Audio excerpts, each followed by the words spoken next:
The Tell-Tale Heart by Edgar Allan Poe.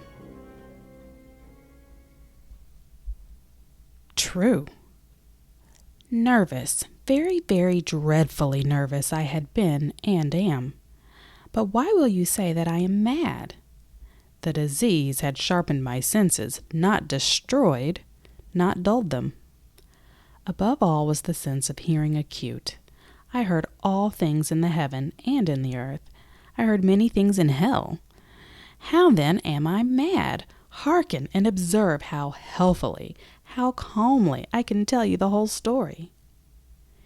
It is impossible to say how first the idea entered my brain, but once conceived, it haunted me day and night. Object? There was none. Passion? There was none. I loved the old man. He had never wronged me. He had never given me insult. For his gold I had no desire. I think it was his eye. Yes, it was this. He had the eye of a vulture, a pale blue eye with a film over it. Whenever it fell upon me, my blood ran cold, and so by degrees, very gradually, I made up my mind to take the life of the old man and thus rid myself of the eye forever. Now this is the point. You fancy me mad. Madmen know nothing, but you should have seen me. You should have seen how wisely I proceeded, with what caution, with what foresight, with what dissimulation I went to work. I was never kinder to the old man than during the whole week before I killed him. And every night about midnight, I turned the latch of his door and opened it. Oh, so gently. And then, when I had made an opening sufficient for my head, I put in a dark lantern, all closed that no light shone out, and then I thrust in my head. Oh, you would have laughed to see how cunningly I thrust it in. I moved it slowly, very, very slowly, so that I might not disturb the old man's sleep. It took me an hour to place my whole head within the opening so far that I could see him as he lay upon his bed. Would a madman have been so wise as this? And then, when my head was well in the room, I undid the lantern cautiously. Oh, so cautiously. Cautiously, for the hinges creaked. I undid it just so much that a single thin ray fell upon the vulture eye. And this I did for 7 long nights. Every night, just at midnight. But I found the eye always closed, and so it was impossible to do the work. For it was not the old man who vexed me, but his evil eye. And every morning when the day broke, I went boldly into the chamber and spoke courageously to him, calling him by name in a hearty tone, and inquiring how he has passed the night. So you see, he would have been a very profound old man indeed to suspect that every night, just at 12, I looked in upon him while he slept. Upon the 8th night, I was more than usually cautious in opening the door. A watch's minute hand moves more quickly than did mine. Never before that night had I felt the extent of my own powers, of my sagacity. I could scarcely contain my feelings of triumph. To think that there I was opening the door little by little, and he not even to dream of my secret deeds or thoughts. I fairly chuckled at the idea, and perhaps he heard me, for he moved on the bed suddenly as if startled. Now you may think that I drew back, but no.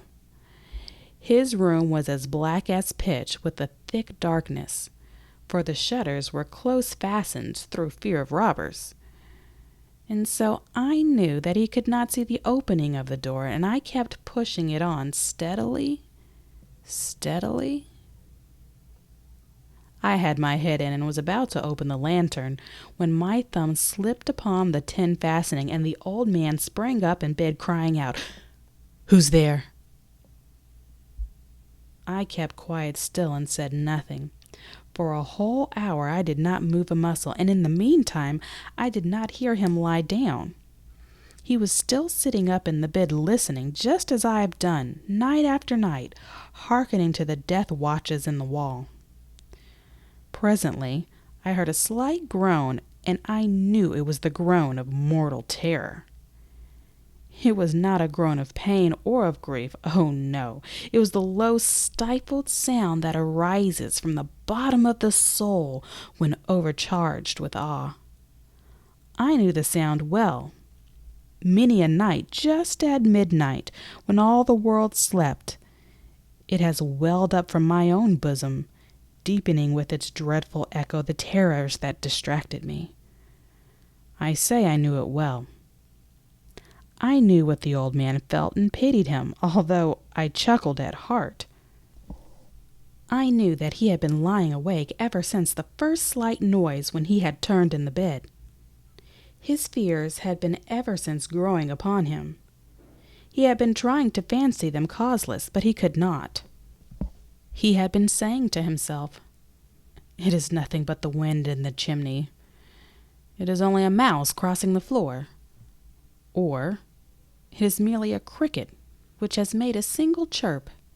Yes, he had been trying to comfort himself with these suppositions, but he had found all in vain.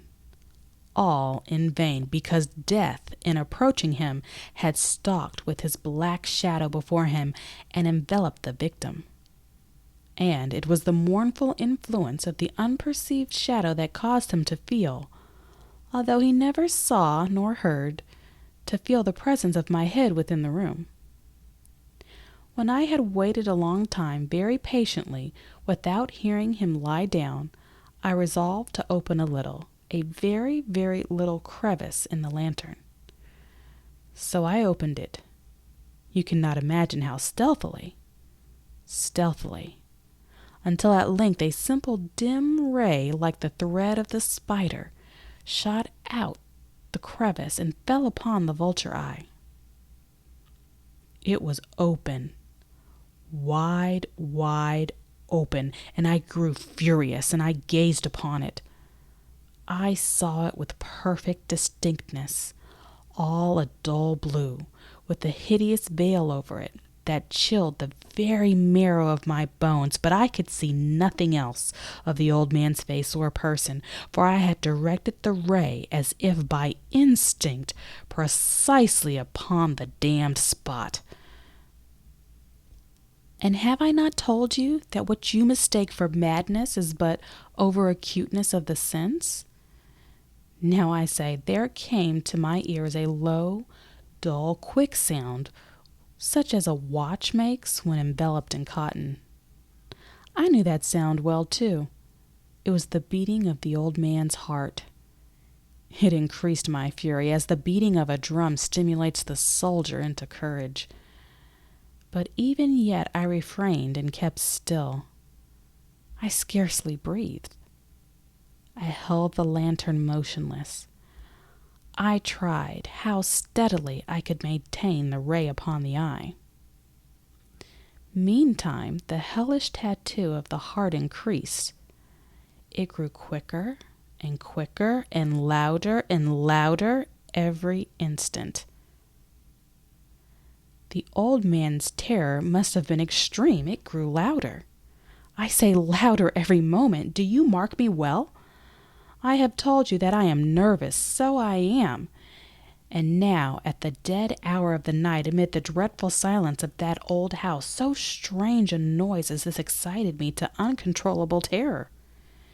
Yet for some minutes longer I refrained and stood still. But the beating grew louder. I thought the heart must burst, and now a new anxiety seized me. The sound would be heard by a neighbor. The old man's hour had come. With a loud yell I threw open the lantern and leaped into the room. He shrieked once only. In an instant I dragged him to the floor and pulled the heavy bed over him.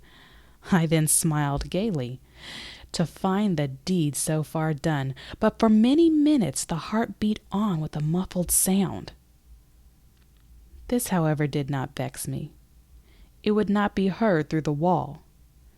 At length it ceased. The old man was dead. I removed the bed and examined the corpse. Yes, he was stone dead. I placed my hand upon the heart and held it there many minutes. There was no pulsation. He was stone dead. His eye would trouble me no more. If still you think me mad, you will think so no longer when I describe the wise precautions I took for the concealment of the body. The night waned, and I worked hastily but in silence. First of all, I dismembered the corpse.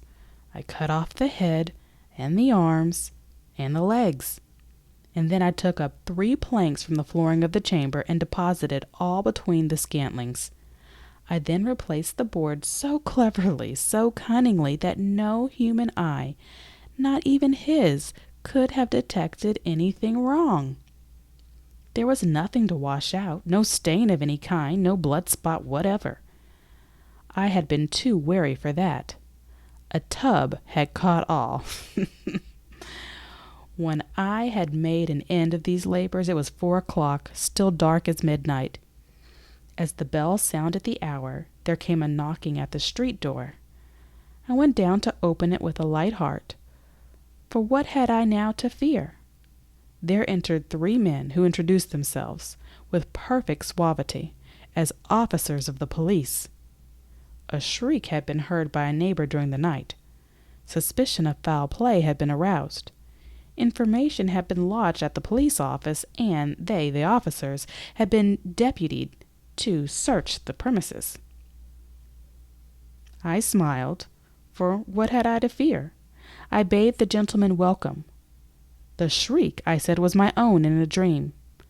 The old man I mentioned was absent in the country. I took my visitors all over the house. I bade them search well.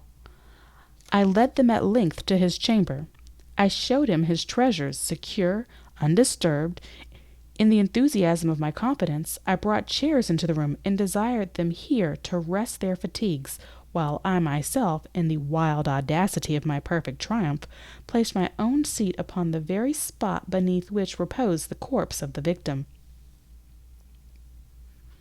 The officers were satisfied. My manner had convinced them. I was singularly at ease. They sat, and while I answered cheerily, they chatted of familiar things. But ere long I felt myself getting pale, and wished them gone. My head ached, and I fancied a ringing in my ears, but still they sat and still chatted. The ringing became more distinct. It continued and became more distinct. I talked more freely to get rid of the feeling, but it continued and gained definiteness, until, at length, I found that the noise was not within my ears. No doubt I now grew very pale, but I talked more fluently and with a heightened voice. Yet the sound increased, and what could I do? It was a low, dull, quick sound, much such a sound as a watch makes when enveloped in cotton. I gasped for breath, yet the officers heard it not. I talked more quickly, more vehemently, but the noise steadily increased. I arose and argued about trifles, in a high key and with violent gesticulations, but the noise steadily increased. Why would they not be gone? I paced the floor to and fro with heavy strides, as if excited to fury by the observations of the men, but the noise steadily increased. Oh God, what could I do? I foamed, I raved, I swore. I swung the chair upon which I had been sitting, and it grated upon the boards, but the noise arose over all and continually increased. It grew louder, louder, louder, and still the men chatted pleasantly and smiled. Was it possible they heard not? Almighty God, no, they heard, they suspected, they knew. They were making a mockery of my horror. This I thought, and this I think. But anything was better than this agony. Anything was more tolerable than this derision. I could bear those hypocritical smiles no longer. I felt I must scream or die. And now, again, hark louder, Louder, louder, louder. Villains! I shrieked. Dissemble no more. I admit to the deed. Tear up the planks. Here, here. It is the beating of his hideous heart.